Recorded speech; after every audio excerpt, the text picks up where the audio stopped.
Hello, good morning, good afternoon, good evening, and welcome to Prasen's cricket show. And as you can see, it's just the two of us today. Shashwat is no doubt busy covering all the cricket that's going on.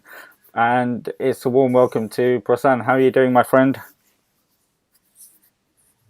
Hi Bharat, all good, thank you. Yeah, lots happening, and so it's not a surprise that he's missing. But I think we have so much to cover. Unfortunately, couldn't do much of it last time around.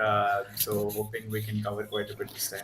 Yeah, I think we were just talking off air of how much cricket there is going on. It's hard to keep up. This is a passion or a hobby Yeah. for me, but you guys are full time on it, and sometimes I wonder you just don't have time to sleep because of all the cricket that's going around in the world. But not only cricket, because of the job you do, it's a variety of sports as well. Yeah, it is, and I think that's the beauty of following sport. That some team and some competition gets your attention, and you start following the league, you start following the sport, and it just starts from there, and you can't stop following it once you start. So it's great that we have so many sports that keep us entertained. At some point, I think you get like an overdose of it, but you can never say no to sport, and that's the beauty of it. An overdose is something I want to start off with because one of many of your passions is Formula One, and we've had an overdose since the last race last week in terms of coverage, not back pages, middle pages, front pages, TV. Let's hear your thoughts because you're the expert when it comes to Formula One and what happened. Obviously, I've been one of the drivers was from the UK, so passionate views here as well. But let's take a neutral view. We know what you said. We know who you said what you wanted to win, but the manner of the race and what happened, is that the way you wanted him to win? Well, I would have taken a Verstappen win, however it came. Really? Simply because I keep saying this all the time, and it applies for the IPL as well. I would have obviously wanted the Delhi Capitals to win, simply because new champion, and that's what I wanted with Verstappen as well. A new champion who can sort of dish away all those Hamilton all the time. But yeah, my uncle actually came from the UK a couple of days ago, and I was asking him if there were any riots that happened in London because of everything that transpired with Hamilton, and obviously he possibly has one of the biggest fan bases across sports. So, but yeah, I mean, the whole point is, I think just before the last lap, only after Christian Horner asked for the cars to be lapped, that Michael Massey took that decision. So, I think if it were to have happened before Christian Horner asked for it, there probably wouldn't have been as much of a uproar that was there. But otherwise, I think the way the race ended was obviously fitting to the season that we've had. I absolutely can't wait for Drive to Survive to come. I think it's gonna be easily the best season that we've had so far. So, I think but a that great end to the season, and Yeah, yeah, yeah. I was just going to say, I think way the that it ended. later season has just dropped on Netflix. So I'm looking forward to seeing that. It's not the current season, but the other one's just dropped. Yeah, But yeah. I just need to get your views on. This is a cricket show, but because you're so passionate and it made so many headlines across all, like I said, sports shows. The fact that they didn't finish with the safety car that they normally would do because there was only one lap left. The fact that they didn't allow. Oops, I've just lost Prasan just as I was trying to get him and his views on Formula One. I don't know if the bugs have stopped us talking about Formula One when this is a cricket show, which is, I can understand that. Here he is, he's back. Let's see if we can get him on straight away.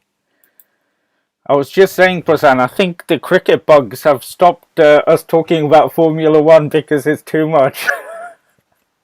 Yeah, I mean, I don't know what happened there. I think my Wi-Fi just died off or something No, I like that. think But yeah, it's some other thing that's saying people are stop watching talking too much about Formula Spider-Man in One. Bangalore, so I think all the internet's going there.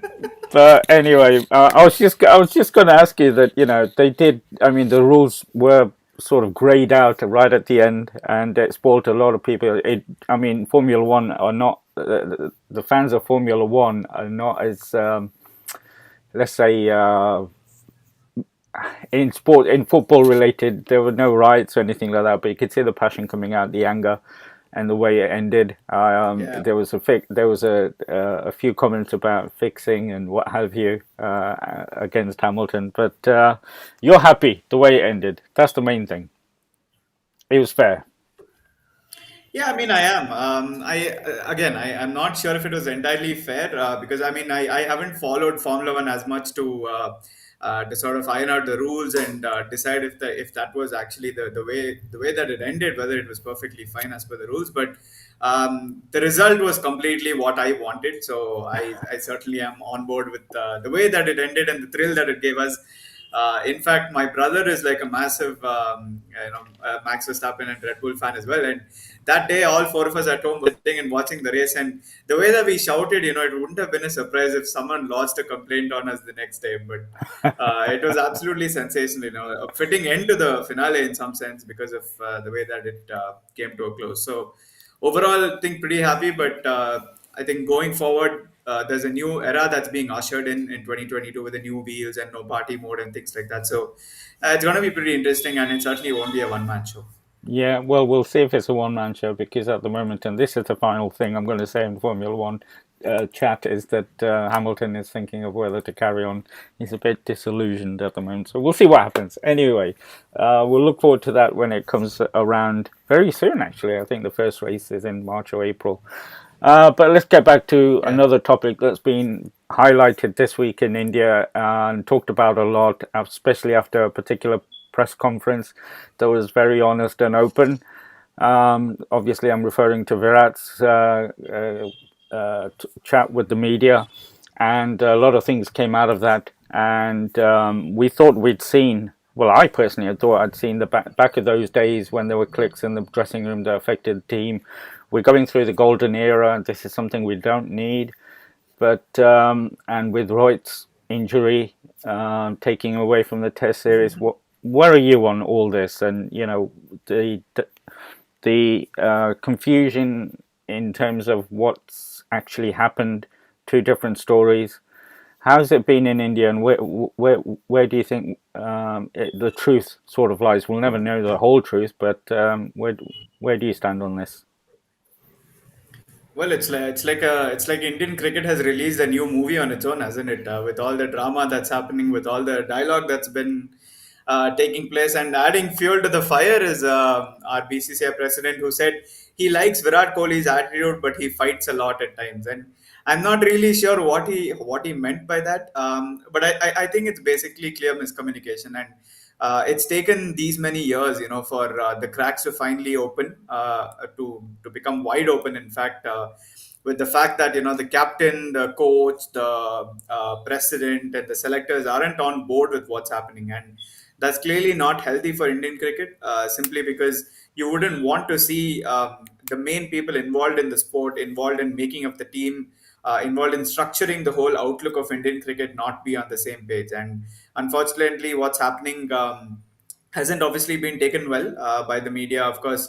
With the fact that Virat Kohli has said that he wasn't asked about the ODI captaincy, he wasn't asked about retaining the T20 captaincy if he was okay with it. But according to Saurav Ganguly, it was a conversation-less transition that happened. So unfortunately, what's happened is not good. Like I mentioned last time around in our conversation as well, it was the unceremonious exit of Virat Kohli as captain, which wasn't sitting well with me. The fact, obviously, I think Kohli was, like you mentioned, it was a very honest admission of what's happened. I think very, very honestly, over the last few years that Kohli's been captain, he's never had that.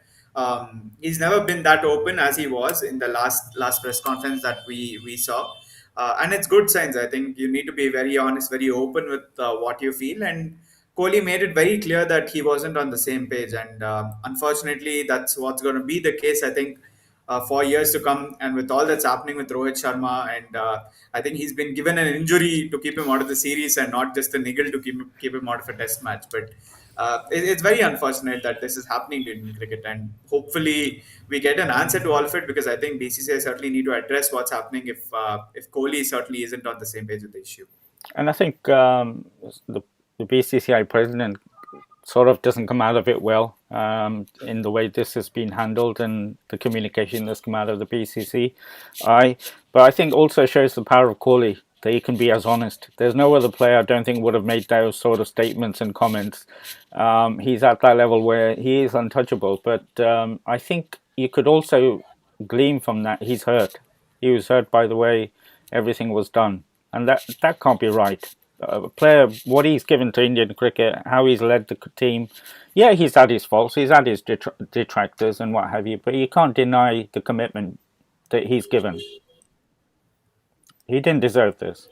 Yeah, I think Kohli's been an Yeah, I mean, Kohli's been the embodiment of passion in the team, and to see how this team has really evolved and progressed in the right direction over the last couple of years is obviously a lot of it has to go to the way Kohli has led the team from the front. I think Ravi Shastri, Bharat Arun, all the coaches have really sung praises of the way Kohli's led the team, and for them to just end his captaincy tenure, with just a footnote at the end of an email, certainly is wasn't the best way to go ahead.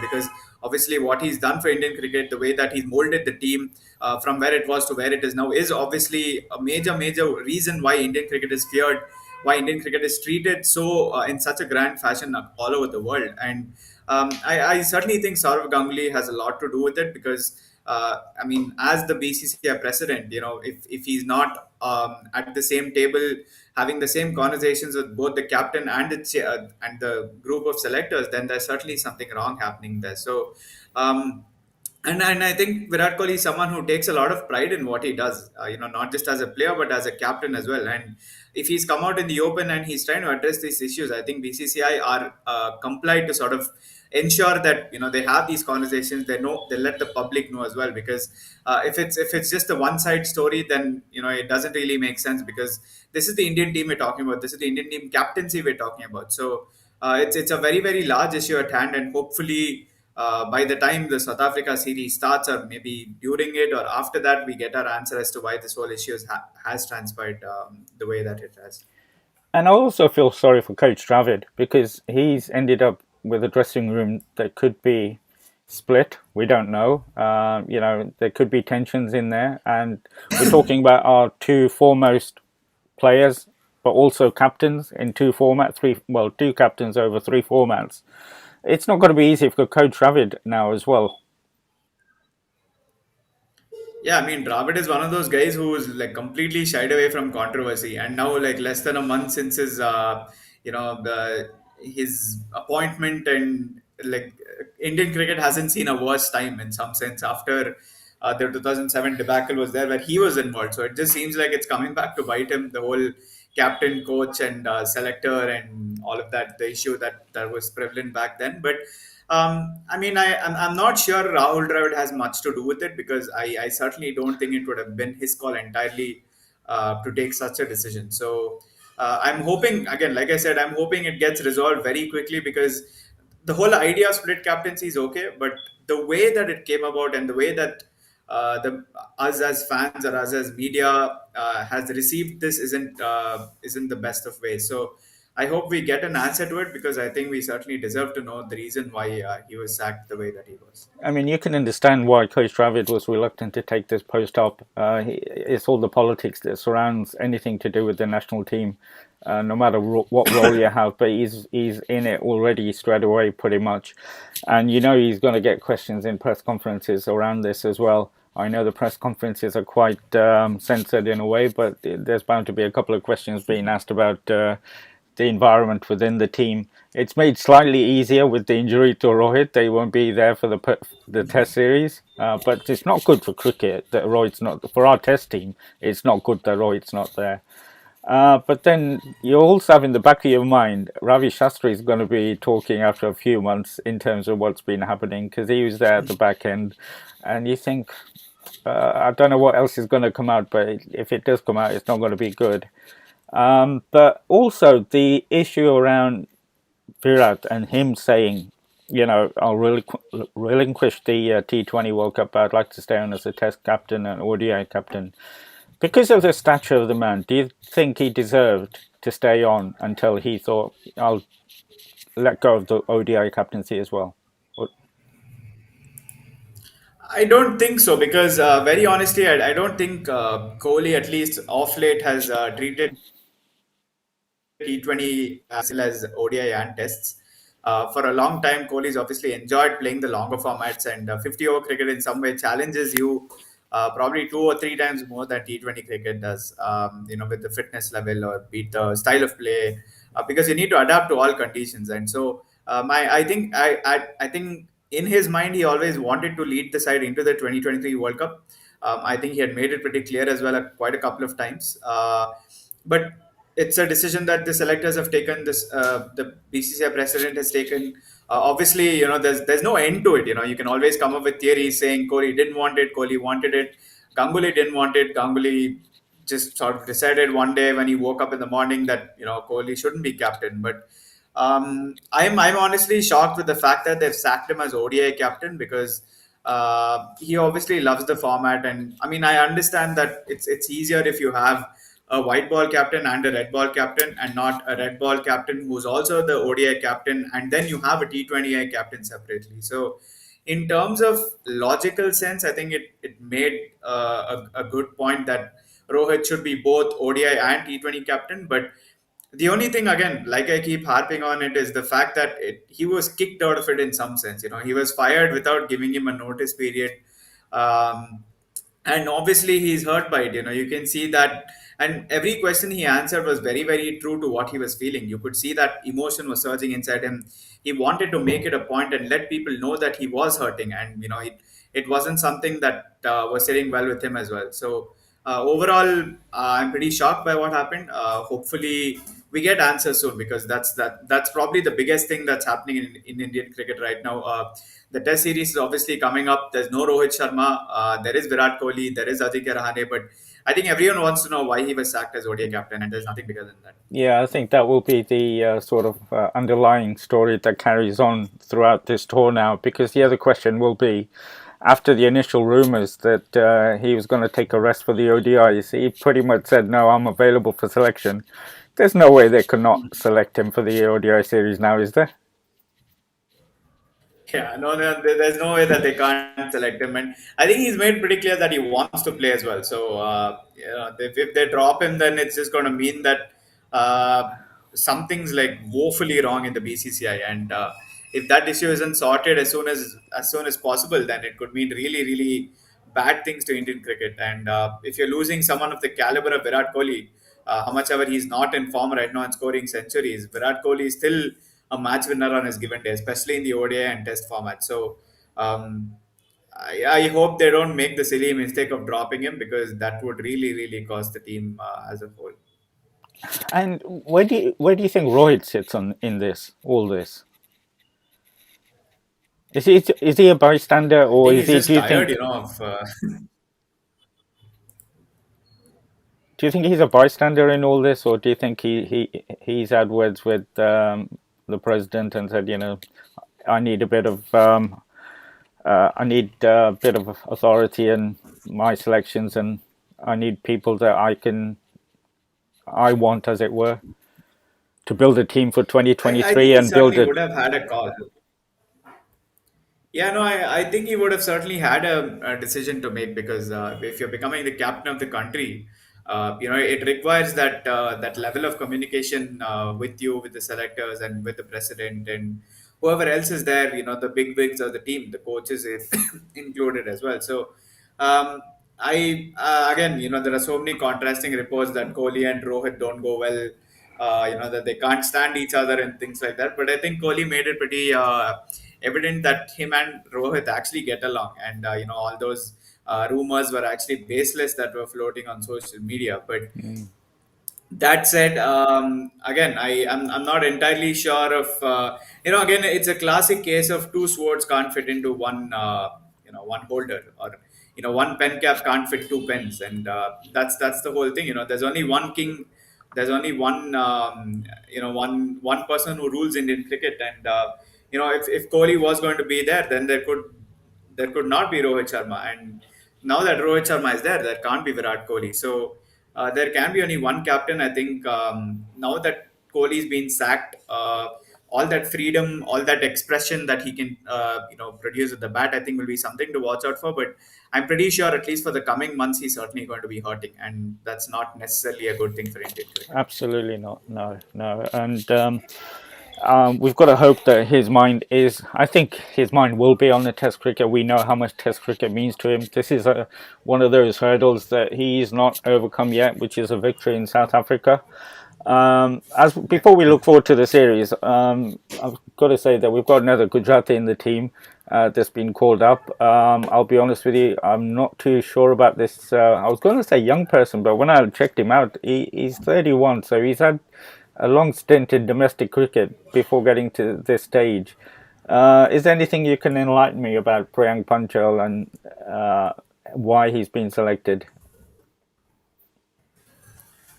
Very honestly, he's been scoring heaps of runs, not just at the domestic level, but for India A. He's led the team from the front. As an opener, he's really scored so many runs that it's very, very hard to overlook him. In some sense, that's how Mayank Agarwal got into the.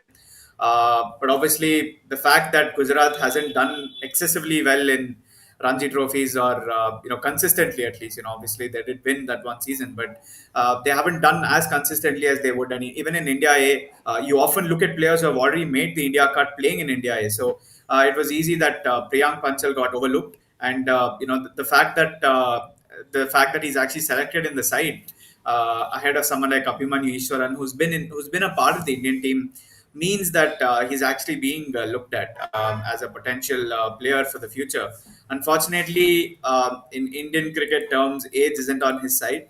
But hopefully, if he gets a chance, he's going to make it count because he's been scoring so many runs. It's very hard to overlook him. And finally, he's got the chance. And if he doesn't get an opportunity to make his debut, I genuinely hope that he goes well. Because to me, from the outside, it looked a bit of a surprise. I know he's there with the A team in South Africa, and he had a couple of outings, nothing major. But you saw somebody that's been a bit more recently in the Indian team, Prithvi Shaw, being overlooked Yeah. because he's also there. So, what does that say about Priyank compared to Prithvi and the age as well? Yeah, I think they're looking to give people chances before they finally, can't play for any longer. Prithvish obviously has age on his side. Unfortunately, I think there are quite a few tactical flaws in the way Prithvi Shaw plays, and he needs to iron them out to make sure that he can tackle the swinging ball, because I think that's going to be the major challenge once we go to South Africa. It won't be about playing out spin; it'll be about playing out the pace and playing out the swing and swing with pace on offer as well. So I think Prithvi Shaw's technical flaws and the fragilities up top with the moving ball, I think, sort of put him a little bit on the side and gave someone like Priyank Panchal a go, because he has been performing. He's been on these India A tours countless number of times. He's performed in the domestic circuit. So I think this opportunity for Priyank in some sense was long overdue. And now that he's got the opportunity, I mean, obviously, I don't think he'll get a spot because of both Rahul and Mayank being there. But if either of them are injured, and if there's an opportunity, I'm sure he's going to be someone who's going to really take it with both hands, because he's been waiting a long, long time for this chance to come by. Well, it'll be good to see if he does get a chance. But like you say, I think he is third, possibly fourth on the pecking order in terms of how the Indian player team is selected. It is a shortish tour. It's not one of like we're going to Australia or anything like that, or coming to England, where it's 4 or 5 Test matches. In terms of the headlines here, again, the naming of the vice captain, KL, and it's all about stories outside the cricket pitch. Do you read anything into that? And is this adding more pressure to Rahane in terms of? Absolutely. I think, what this means. Yeah, what this means, I think, in my opinion, is they've sort of readied themselves to drop Rahane. Obviously, if he's the vice captain of the side, you can't really drop a man of that stature. But now I think they've decided that it's time to look past Rahane as much as he's done for the Indian team. He obviously hasn't been in the greatest of form, and it would be absolutely cruel if you're dropping someone like Shreyas Iyer after the way he performed against New Zealand. So I think they're looking past Rahane. They're looking into the future, because KL Rahul, obviously, someone who's treated very, very highly in terms of a captaincy stature. Obviously, led the IPL team and now is being potentially looked at as a captain of one of the two new franchises as well. So there's a lot happening in KL Rahul's life in terms of a leadership prospect. And I think, obviously, it's no secret that Rohit Sharma is older than Virat Kohli. So I don't think he'll lead beyond 2 years. And the obviously next obvious candidate is KL Rahul, for the way he's been playing, the fact that he's been bred into this sort of a role. Uh, a lot of people are actually wondering why Rishabh Pant wasn't made the vice captain, but I feel it's obviously a little bit too early for Rishabh. In fact, when KL Rahul is made captain, I think that's when they'll make Rishabh Pant the vice captain and have that sort of a transition in the Indian team. So I'm really glad for KL Rahul. Honestly, he's not had this sort of an opportunity in the domestic circuit. Now that he's getting this chance here, I think it's going to be something great for him to play as a vice captain when he steps out against South Africa. I'm surprised that you mentioned Bunt being considered for the vice captaincy, considering he doesn't keep in any domestic series. Yeah, yeah. I mean, there's not much that he gets to play because he's hot property right now. Yeah, he's playing the IPL all the time. He's with the Indian team all the time. So the limited breaks that he gets, he obviously doesn't go and play domestic cricket. So, but yeah, I think he's obviously going to come back into the side as the first choice keeper. And he has age on his side, and I think a Mm. lot of people wanted to see him as vice captain because of what he's done with the Delhi Capitals. But then again, leading the Indian team is completely different. It's a different ball game altogether, and it's leading the whole country versus leading a franchisee of about 18 people. So yeah, it's a much bigger challenge, and I think Pant will certainly grow into the role now that he's all but cemented his place in the side. But very very pleased for KL Rahul, and I think this just means that the Indian team is ready to look past Ajinkya Rahane, and I think given that he's not been scoring runs, that's only a fair assumption of what could possibly happen. Yeah, absolutely, and we'll see, and we'll take your views on what you think the opening team should be in their first Test match. Because just talking, I know, briefly just to mention the selection of the England team in both the Test matches heavily criticised here, so we'll have to see how the team is selected in terms of South Africa and how they go with whether it's all pace or with a spinner. How do you see the formation? I think they'll go with just the one spinner. I don't think it makes sense to go with too many spinners up front because obviously South Africa conditions are very similar to what we've seen in England, Australia, New Zealand, where it seems a lot. So if you have that extra seamer, obviously now with Hardik Pandya not there, and I think that chapter is closed for a while. That's something that we kept talking on and about. I think that chapter is closed for now, with the fact that he probably is not going to be close to the test setup for a long time to I was come. gonna, I was, I was Uh, gonna, I was gonna ask this question last time in the last show, but since you bring it up, I think it's opportune. What next for Hardik? I think he's just going to focus on his limited overs cricket because, It, I mean, obviously, if he's injured, there's no point in, straining himself a lot more because the rigors of Test match cricket are obviously a lot more, painstaking than limited overs cricket. And if he focuses on limited overs cricket, which is where he started off, the whole explosive Hardik Pandya, the all rounder explosive Hardik Pandya. If he can find his confidence there, then I think he'll still walk back into the Indian Test side because really? of what he offers with the ball. Because he's probably the only all rounder who we have right now, a seam bowling all rounder, apart from Shashwat's favorite Shardul Thakur. He's But my favorite as well. okay, I didn't know that. Now that I Well, know I, that, I it's rate him. I disgusting. mean, But Hardik is a fellow Gujarati, but I rate Shardul because of his current form. Hardik can't bowl. His batting is yeah, not what it used to be, and I just can't see how. yeah. I mean, he needs quite a bit of time away from the game just to get back into that Hmm. fitness that he can get to the levels he was. But that's not going to be easy. Um, and we'll see how that pans out. But in going back to what you're saying in terms of selection, you say KL and Mayank are openers for us. How do you, and in terms of the middle order and the bowlers, one spinner, how do you see what names do you see being selected? I think Pujara obviously walks into the side. I'm not sure about Kohli because he's captain, but I mean, obviously, he walks into the side too.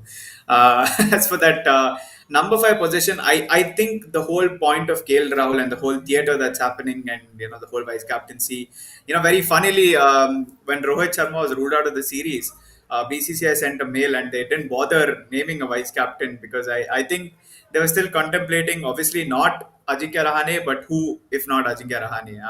Was it going to be Pujara? Was it going to be KL Rahul? Was it going to be Ashwin? I think they were contemplating. And I think in this conversation and in this whole script that we have right now, if Rahane wasn't considered, then I certainly have a feeling that he's probably going to be on the bench. They might extend that niggle for a bit, put him on the bench and see what someone like Shreyas Iyer can do. But which is why I have Iyer pen down at number 5. I think he's going to be a very, very important member of our team. His real test in some sense is going to come in South Africa because of the conditions that we have on offer. So I think Iyer at 5 will be a great bet. I'm I'm going to go with Rishabh Pant obviously as our wicket keeper. Pant is back in the test side after sitting out the last series. I'm going to have Ravi Chandran Ashwin as the lone spinner because obviously there is no Akshar Patel, there is no Jadeja. At 8, I'm going to go with Shardul Thakur. I think he's obviously developed into a fabulous all-rounder. The way that he contributed in Australia was great to see, and I think he as well. With the conditions that are going to be seeming in South Africa, I think he's going to be a vital cog. So, as for the bowlers, I'm going to go with Bumrah, Shami, and Siraj. Yeah. I think as much as Ishan Sharma has that experience, of playing so many Test matches, I think what Siraj has done is he's made people stand up and take notice of him as a talented bowler. And if he's not given the opportunity in conditions where it's going to be absolutely fantastic to bowl for pacers, then it's just wasting a talent who's going to serve Indian cricket for a long time. So I hope Siraj makes the cut with Bumrah and Shami. So yeah, that's pretty much my level. Yeah, and I can't argue with that one. Especially, I mean, with the bowling strength, with Umesh and Ishant as backups, we've got a really, really strong pace attack. Yeah, we are going to miss Jadeja in terms of the all-rounder spinner. But yeah, Ashwin with his experience, you can't argue with that. The question will be Pujara and Vihari, but you're going with Pujara. I do feel for Hanuman Vihari. I mean, he's never let us down in the toughest of conditions. He's never got to play at home, I'm pretty sure. I do feel for him. Yeah, even I do. After that blockathon, while he was injured, in Yeah, fact, that he pulled off in Australia, he hasn't played a test, and it's unfortunate, but that's the strength of Indian cricket. Uh, when your players are playing well, and in fact, I mean, Bihari was a part of the side because Kohli wasn't there, because he obviously wasn't playing that series. Otherwise, he would have probably slotted in that middle order, and Bihari wouldn't have played. But that said, Vihari's been fantastic. I think he's a perfect test batsman in every sense of speaking. With his flair, with the way that he plays, the way that he blocks the ball effortlessly. But then again, I think Pujara means a lot more to Indian cricket right now, and the way that he's actually adapted his game to score runs little bit more often. Earlier I think he was a little circumspect with the way that he was batting. He was trying to be slow. He was trying to actually anchor the innings, but now he's scoring runs as well, and I think that's key in Test cricket because you can't play out 800 balls and score just 100 runs. That's not how it works because ultimately you're going to put the whole team under pressure. That's going to mean that everyone else will need to score, and that makes the fact that they're getting out a lot more simpler for the opposition. So it's good that Pujara is scoring runs as well as defending away, but unfortunately, again, he hasn't been in that sort of form, and hopefully he finds a way to get back into form because I think we'll really need the best of Pujara in the South Africa series. and how much are people looking forward to this series? And um, a lot of confidence going in that this is a good time to break that or overcome that barrier where we've never won the Freedom Trophy in South Africa. What's the feeling there? This is one that we should win comfortably because personally, I don't think it'll be that easy. It's never easy to win away Test matches, no matter unless you. I know West Indies is not what it is, so that might be one of those series. But South Africa is not going to be easy. Oh no, it's absolutely not going to be easy. And with all their fast bowlers back, in the side, and obviously all the big players as well in the team, it's certainly not going to be one bit easy for India or South Africa in that sense because if you have big players back in the team, South Africa obviously have their big guns back. They've got Dean Elgar back, they've got Bauma, they've got Quinton de Kock, they've got the whole side back. Aiden Markram, bowlers as well, Nokia, Rabada, Keshav Maharaj, Lungi Ngidi. It's a fully packed South Africa side, and it's not going to be easy for them at all. For the Indian team to sort of pick up that win and challenge the South Africa side. But that said, I think it's going to be easy for South Africa because they know the conditions. And then again, this Indian side, you can never say anything after the 36 all-out debacle. One year to today, though, today's the is it death or birth anniversary? What is it? It's some anniversary of 36 all out. And from then, for the Indian team to win the Test series, I think nothing is impossible. And under Virat Kohli, this is a fantastic side that we've got. It's gonna be a challenge for sure, but I certainly don't think it's gonna be easy for both sides to challenge one another. But I'm really looking forward to the Test series. It will be Yeah, interesting absolutely. and worth watching, definitely, especially with all the stories surrounding the Indian cricket team at the moment. Something I forgot to ask you about, and we were talking about the bench strength of the fast bowlers, and we know the bench strength of the batsmen, but also the wicket keepers. And you said the Bant will walk in to this side, but is that a little bit unfair on Saha, who, let's face it, plays all the Test series at home, it seems, and also Srikar Bharat. I thought when he did that as a substitute, I thought he was outstanding as well. I feel for him as well. It's just a case of because we've got so much talent, quality people have to be benched or even left at home. Yeah, 100%. I think that's exactly what it is. And, I mean, Ishant Sharma, who's played more than 100 tests, might have to sit out in conditions which are no better than any of the best conditions he's got, to bowl on. So I think that's the strength of Indian cricket that we have right now is that we have backups for every single player as good as the one in the 11. But I think it's pretty clear who's in the 11 and who's not, going by past results and going by talent that's available. So it's unfortunate on Saha and KS Bharat that they'll have to sit out, but I think they know that their chance will come. And when their chance comes, they'll have to grab it with both hands. But otherwise, I think Rishabh Pant is the first choice wicketkeeper for the Indian team across formats, and it's no surprise that that he's back. He's going to have a vital role to play in that middle order because now with no Jadeja as well, it's going to be important that he sticks around as one of the only left-hander, in fact, in that Indian batting lineup, to actually compensate for the lack of an all-rounder or lack of a left-hander in that 11. So he's going to have a massive role to play, and I think it'll be interesting to see how he copes to that challenge. He's obviously played all these Rabada, Nokia Mm, multiple times in the Delhi Capitals nets, but it hasn't happened in South Africa. It hasn't happened in seaming conditions. And now that it's happening in their own backyard, I think they're going to have quite a few lessons to show to Pant, and hopefully he comes out strong and puts up a good show. absolutely, yeah. It'll be good to see. Like I said, he's no stranger to the South African bowlers, especially within his own franchise. But just on another topic that we just can't get away from, and that's the COVID situation. And the tour of South Africa was in a doubt a little bit, but the Indian board decided, no, we're going to go with a shortened tour, but we're going to go ahead. Has there been any talk, especially about what's been happening in South Africa recently, that whether this team should go or not? Obviously, they're there now, but has there been any sort of media talk around this tour going ahead?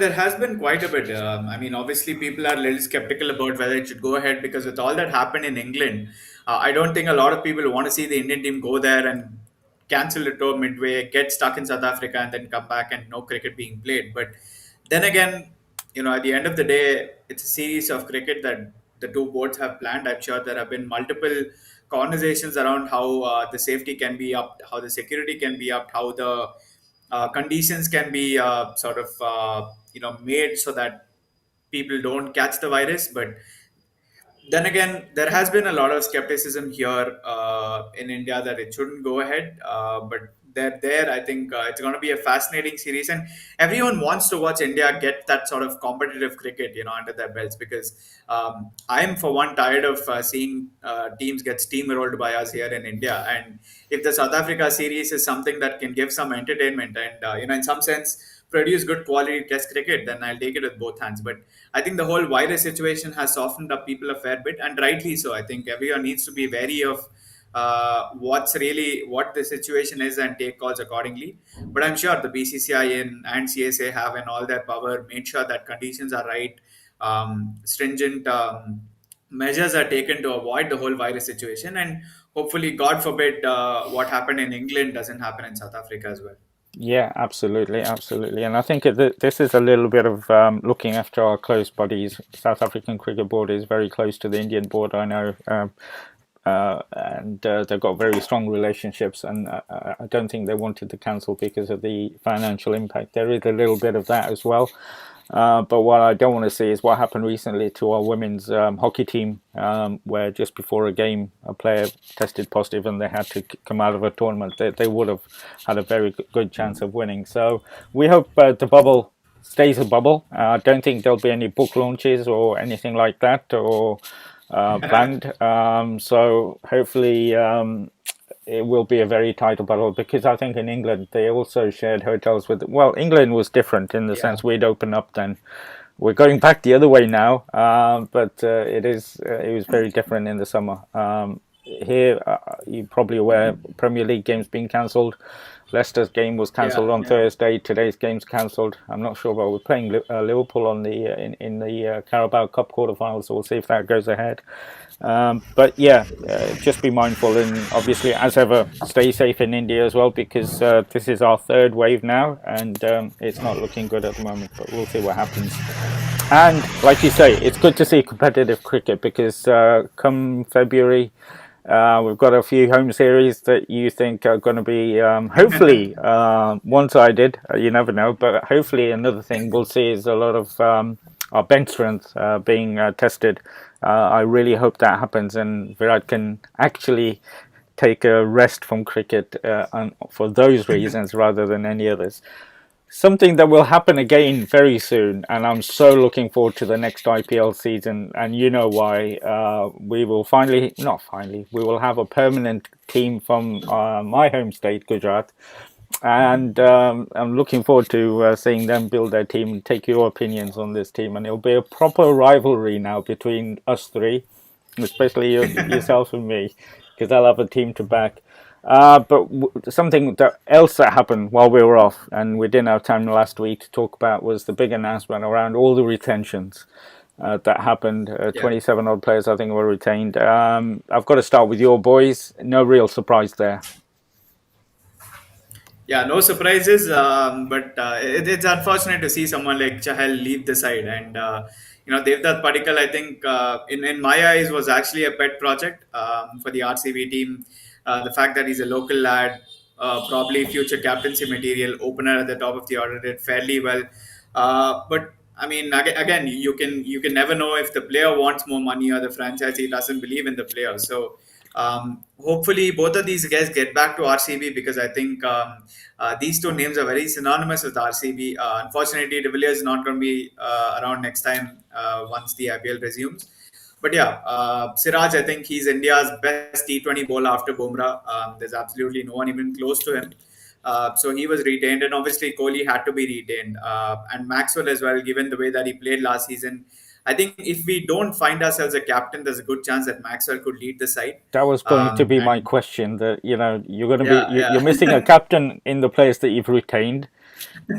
So you think Maxwell Yeah, might I be mean, the Maxwell backup has option? obviously captained the Melbourne Stars in the Big Bash League. So I wouldn't be too surprised if the captaincy is given to him. But that said, again, this team is going to be around for a 3-year period. So are they looking at Maxwell as a 3-year project, or are they looking at him, or are they looking at some other Indian player as, a captain? Because if either of the teams don't pick someone like Shreyas Iyer or Ishan Kishan, then they could be really good captaincy options. So we should just wait and watch, and hopefully land some really good players that we can build a squad around. It'll be interesting because, like you said, for your boys, it will be looking for a captain as well, which is not the case with the other teams when you see their retention. So that adds a little bit of spice to who the team goes for. And if they When go, hasn't RCB provided spice? I mean, even with like the best team, we haven't won the title. So uh, I don't know when we haven't provided spice. well, absolutely, it's one of the reasons that you do love them. But next year, my friend, next year, as we keep saying, Shashwat isn't here, but Yeah, I would have we'll keep asked. saying that. I have to ask him, and this was a genuine surprise for me. MS being retained and Moeen Ali being retained. Two people not the right side of 30 or even 35, maybe. What are your thoughts on that? What's the thinking behind those two retentions? Again, I think Mahendra Singh Dhoni was more of an emotional connect. Obviously he couldn't go to any other side. I think if conversations would have come up, I think it would have been that he's going to end his career and probably take up a coaching role. Because I don't think I can see Dhoni in any other team apart from CSK. And rightly he was picked, but I think Jadeja was picked first was Oh, a very very good move yeah. because he offers everything that anyone else sort of offers in terms of world cricket right now. His stocks have gone up incredibly high. I think he's far more developed as an overall cricketer than he was a couple of years ago. So I think it's great that they've retained faith in him and given him that top honor, even ahead of MS Dhoni, which means that not only is Dhoni a team man, I think CSK also value their players. And with Ruturaj Gaikwad also in the mix, Mm. I think it's a fantastic set of retentions that they've made, and good on Moeen Ali as well. I think he's someone who's really changed the fortunes and dynamics of the team in some sense. Obviously, everyone who goes out of RCB does well for their franchisees, so he should thank RCB for that little stint that he had. But very honestly, I think they've picked the perfect lot of players because I think they've got four out of the top seven settled, in which they have two bowlers as well, although both of them are spinners.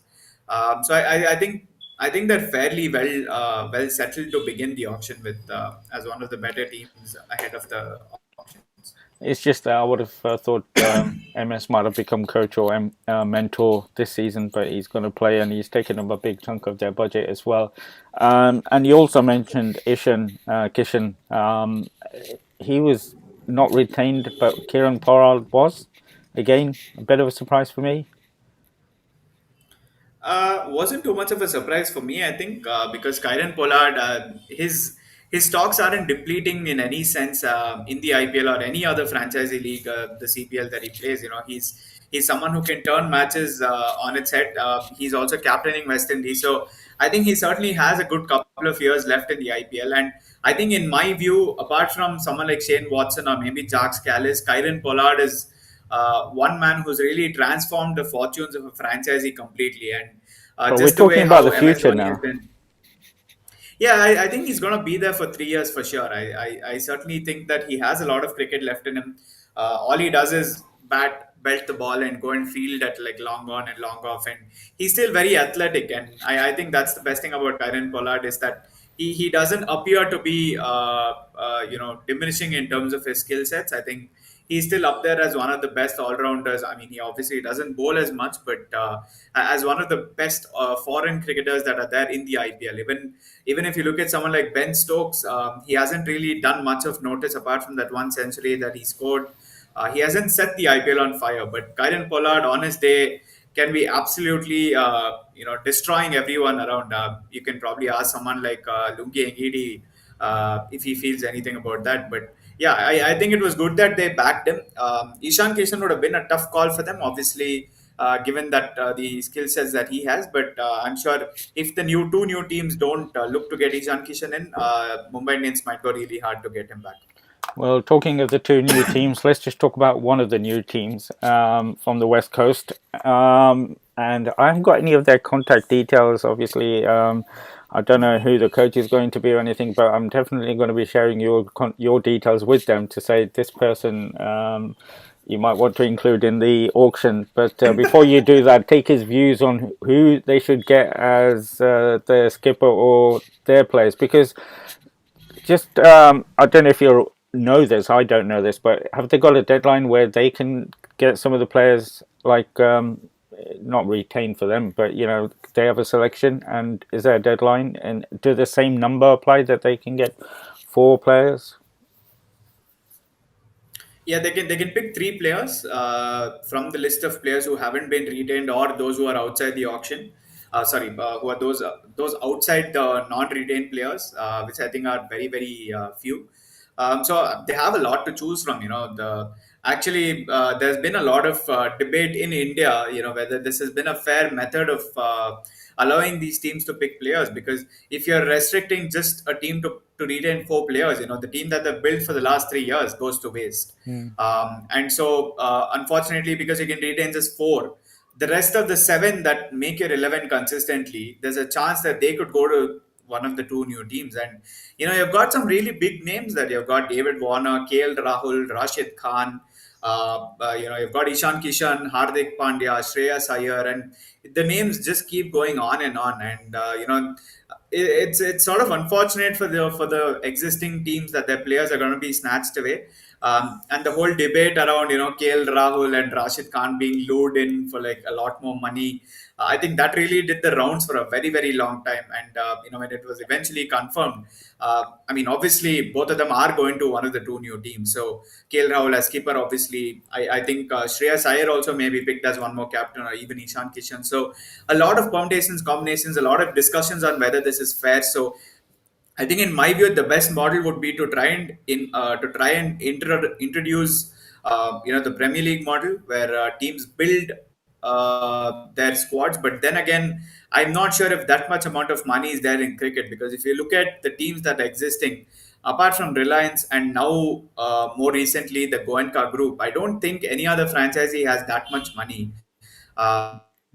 And so, in my limited understanding of what the ISL has done, I think Mumbai City FC, for example, have built such a strong squad that it's very hard to beat them in terms of players that they can get. So I think the IPL should get like a very Premier League sort of a model, but how they get that, how they cap the players, the salaries, and all of that will be something to talk about. But I think this auction system is very very unfair on teams that are existing, because now the two new teams are just going to get like a free chance to get three players they want. And it's not like they're picking from the under 19 level. Yeah, They're getting yeah. big names, those who have been released, tried and tested players who perform for the franchisees. So it's In very fact, unfortunate, but that's what it's going to be this year. well, I think a couple of the players you mentioned did want to move franchise, KL and Shreyas. KL is being strongly linked with the Lucknow franchise. I think they've already appointed Yeah. Gautam Gambhir as mentor. So you can see a North Indian influence there. And personally, I would be so happy if Shreyas came to Gujarat. I think he'd be an incredible player to have as captain as well. But now that Ravi Jadeja is going to stay with Chennai Super Kings, it'll be impossible to lure him back home. You can Um, take Harshal Patel, I think. Anyway, homeboy, Purple Patel. well, it's good that we've got a few Gujaratis knocking about that we can play that are of a good standard. But we'll see what happens. But something to look forward to. The auction's not till Yeah, I don't think it's until the second week of Jan, because they need to finalize the players. They need to finalize who's going to be left out and make the lists and all of that and decide a place.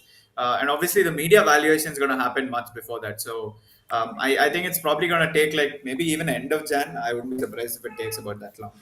brilliant. Absolutely looking forward to it big time. The auction of all things, I'm looking forward to see what pans out. And I remember the Gujarat team that was there for 2 years. I think they made the final one year. Did they make the final one year? I don't know, but we'll see. We'll see Maybe. what happens. So much to look forward to. You're asking for too much, Bharat. You're asking for too much. We can live in hope. I mean, just imagine if Gujarat came and won the IPL before your boys did, after being in the IPL for so long. Come on, what a story that would be. You're gonna sponsor a 1 month trip to the UK. No problem. I'll do that. I'll do that. It'll be worth it. just to have that. Yeah, I mean, obviously we've got a domestic international series to look forward to next year, but I think IPL will be interesting with a team from Gujarat. Looking forward to it in that fantastic stadium as well. Um, Absolutely fantastic talking to you again. So much to look forward to this week and next week with the series start. I'm looking forward to how England bat out the fifth day if they can in the day-night match. I don't think they will, but we'll see what happens with that. But as always, Prasan, really great to catch That's up no with you, doubt. my friend. You stay safe, and I'm sure we'll see each other very soon again. And if I don't speak to you and the viewers before next week, a very Merry Christmas to you, my friend. Absolutely. Same here. I think it's going to be a very, very interesting and busy time for you there. So good luck with that. Stay safe and speak to you soon. Take care. Bye. See ya.